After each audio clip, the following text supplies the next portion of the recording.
పార్వతి శోభించు చంద్రుని చూసి పాపాత్ముడా నీ దృష్టి తల్లి నా కుమారుడు మాగునించాడు కాబట్టి నేను చూసిన వారు పాపాత్మపై నీలాపనిందులు కొడుకుగాక అని చెప్పించింది. రుచిపడుతున్నారా ప్రయత్నించి అగ్నిదేవుడు ఉన్నవారు తమ భార్య అని శంకించి తమ భార్యను శంకించి ఋషులు తమ భార్యను విడనాడారు. పార్వతి శాపాలను ఋషువత్తులను పెట్టి ఈ నీరామం జరిగింది.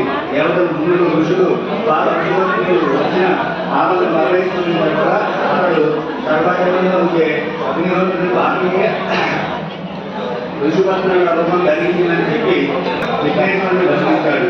ఆ పార్వతీ పార్వతీ వల్ల ఈ శాపం వల్ల ఉల్లోకాలు కూడా తీరువాడింది కాబట్టి శాపాన్ని ఉపసంహరించుకోవాలని ప్రార్థించాడు. అన్నయ్యుడు మరలా 11 చదువుతున్నాడు.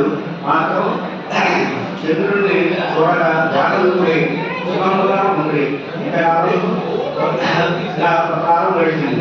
ద్వాపరికున్న మార్గడు భారతవాసులకు శ్రీకృష్ణుడు దర్శించి స్తుతించి మాటల సందర్భ చంద్రుడిని చూడరాదు చదవ అని పూర్వం తాను కృష్ణుడికి చెప్పి నారదుడు స్వర్గలోకంలో చెప్పాడు. కృష్ణుడు ఆనాటి రాత్రి చంద్రుడిని ఎవరు చూడరాదని పట్టణంలో చాటింపు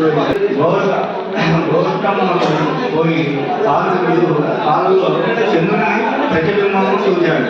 ఆహా నాకు ఇంకా ఎట్టి ఆపదలు ఎందరో రానున్నాయో అని అనుకున్నాడు. నాలుగు సత్తాన్ని సూర్య సమటవన్నీ సప్లై చేసిన మన్ని మన రాజుకి ఇవ్వమని అడిగాడు. రోజుకి 8 బారుగా బంగారం దీన్ని ఏ ఆప్తుని నేను ఇవ్వను సత్రాజిత్తు తిరస్కరించాడు.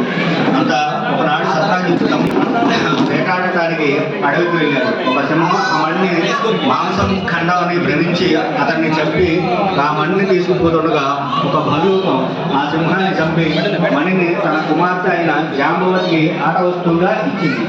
మరునాడు సత్రాజిత్తు